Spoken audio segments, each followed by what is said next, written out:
By now we are all too familiar with the insidious term LGBT, which is a short form for gay, lesbian, bisexual, and transgender. Let us consider the final letter of that term, LGBT, the letter T. That letter T officially stands for transgender. I would like to propose that the T in the word LGBT is the most important letter in that term, and that it does not stand merely for transgender, but ultimately for transhuman. Let me tell you why. In July 2019, the United Nations hosted an event called Gender Diversity Beyond Binaries. The event included a 7-member panel of delegates, most of whom were transgender practitioners themselves.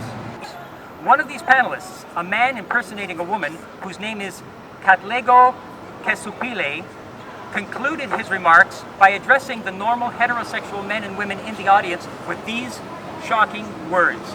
I quote, "We, LGBT trans people, are more than you. And essentially, you need to learn how to become a bit more like us." His warning, if you will, is truly singular in its audacity and its implications. The statement makes it crystal clear that Mr. Kesubile, in all charity, should be admitted to a psychiatric ward and be undergoing intensive treatment for severe megalomania, instead of being furnished by the United Nations with a high-profile international platform from which to babble forth his words promoting transhumanism. Although we sincerely pray for Mr. Kesubile to be delivered from his delusions of grandeur as being more than us, more than human, we also perceive the implicit threat in his words. Essentially, he wants us all to become transhumanists like him, to abandon our human nature as men and women so as to become something more. And if we don't, we'll be revealing our inferiority. And who knows what the consequences of that could be. What transgender practitioner Kesupile is advocating is dangerous to the future of the human race. And we must recognize that.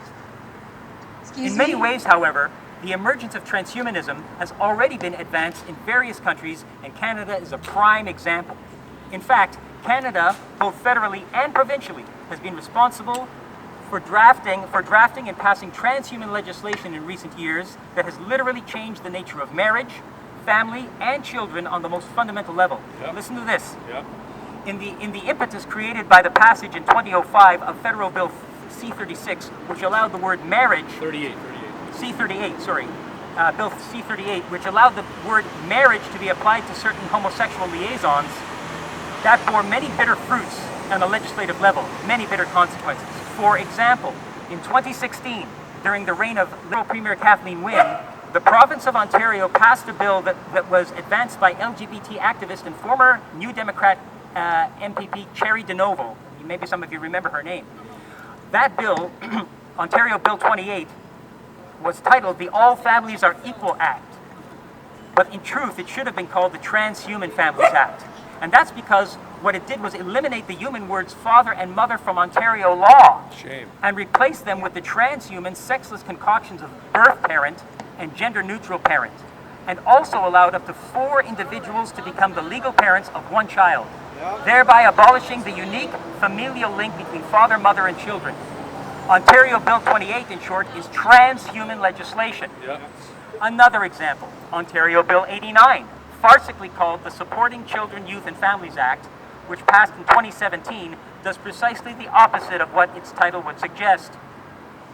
Bill 89 constitutes a legislative home invasion, giving agents of the state the power to break up families in order to punish parents who reject LGBT ideology, effectively kidnapping their children and shunting the stolen youngsters down the LGBT trans corridor. What happened to religious freedom? Children of the state. What happened to religious freedom? Ontario Bill 89 is transhuman legislation. That's what it is. And yet another example. 100%. This one on the federal level under the current Liberal government.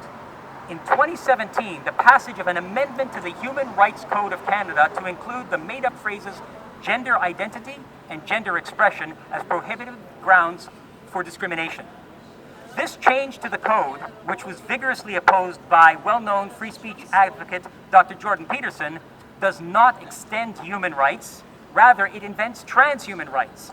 It takes a condition called gender identity disorder which is a mental illness, Right. and turns it into a human right. Exactly. Thus, the phrase human rights itself is being co-opted by transhumanists to advance their agenda, so that delusion and fantasy are held up as qualities to be protected and even celebrated by your children.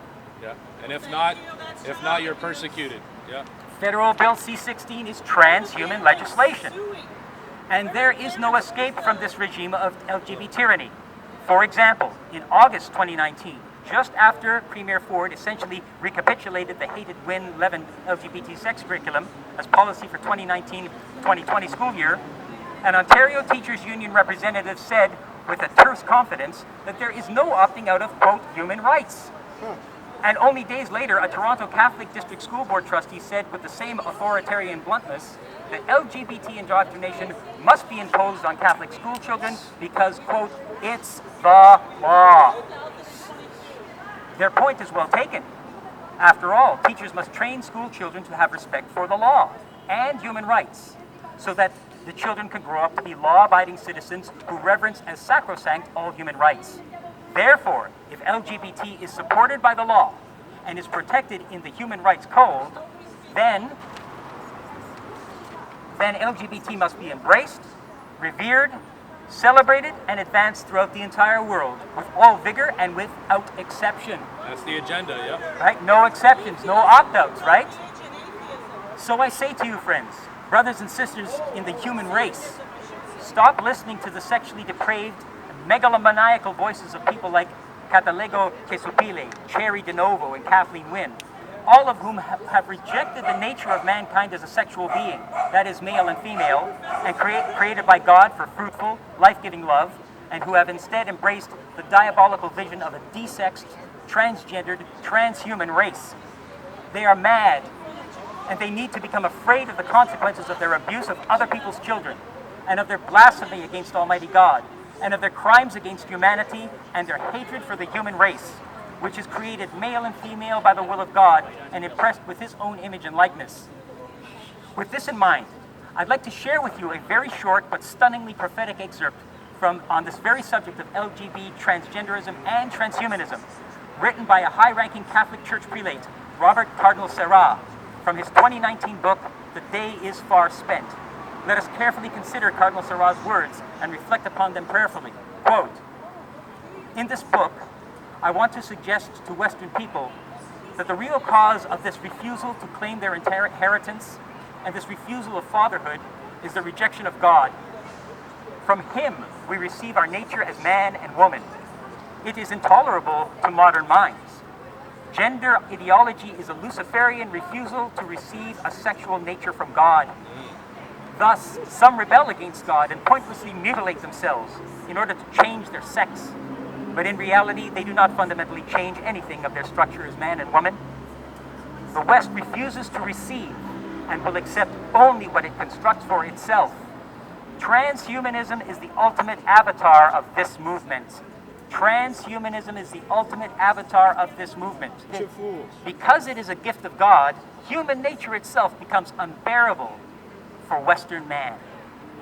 Africa and Asia are not yet entirely contaminated by gender ideology, transhumanism, or the hatred of fatherhood. Well, look at birth rates. But the Western powers' neo-colonialist spirit and the will to dominate pressures countries to adopt these deadly ideologies. Unquote. Robert Cardinal Sarah.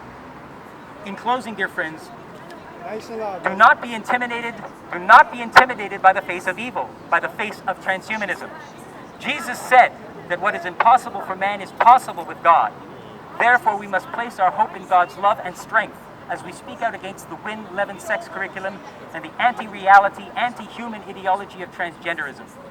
My friends, we can take action. Come to rallies like this and organize them in your communities. Make your views known to school board trustees and other politicians. And be sure to deprogram your children who have been exposed to the pollution of LGBT indoctrination. The transhumanist attack will not go away. So, understand it, fight it, speak the truth in love, and never despair of God's mercy and help. May the Lord guide your steps. Thank you.